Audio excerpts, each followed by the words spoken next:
کیا احرام مصر انسانوں نے بنائے تھے؟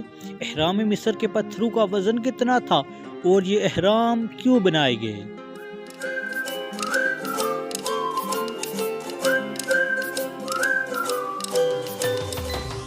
یونیک علم اکیڈمی پہ آپ کو خوش آمدید کہتے ہیں۔ السلام علیکم، میں شمس ملک ہوں۔ آپ یونیک علم اکیڈمی یوٹیوب چینل دیکھ رہے ہیں۔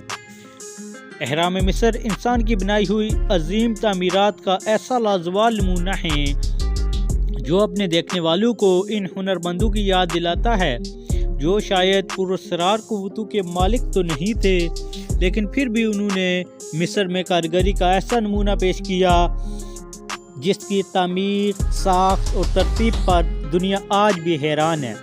ماہر آثار قدیمہ کے مطابق اب تک کل 138 احرام دریافت ہوئے، جنہیں اندازاً 2600 سال قبل از مسیح بتایا جاتا ہے۔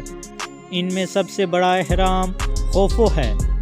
تاریخ دانوں کا کہنا ہے کہ مصر کے فرعون کہلانے والے سلاطین نے ان مقبروں کو اپنی ممی محفوظ رکھنے کے لیے بنوایا تھا۔ ان سلاطین کا ان احراموں کے متعلق یہ عقیدہ تھا کہ مرنے کے بعد مرنے والے کا جسم محفوظ رہے تو وہ دوسری زندگی میں بھی زندہ ہو جاتا ہے۔ تو دوستو، آپ کو احرام مصر کے متعلق کچھ راز و نیاز کی باتیں بتاتے ہیں۔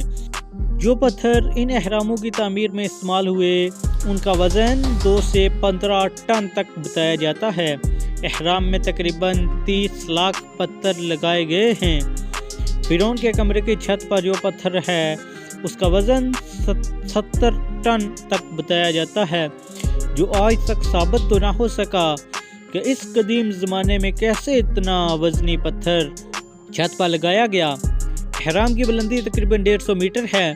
کہا جاتا ہے کہ اگر کوئی گوشت کا ٹکڑا جو خون آلود بھی ہو اسے احرام میں رکھ دیں تو وہ سڑے گا نہیں بلکہ خشک ہو جائے گا۔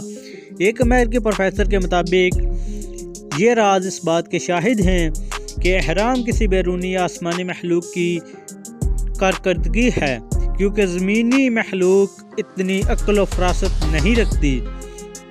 تو دوستو، آپ ان حقائق کے متعلق کیا کہتے ہیں؟ کمنٹ سیکشن میں اپنی رائے کا اظہار ضرور کیجیے گا۔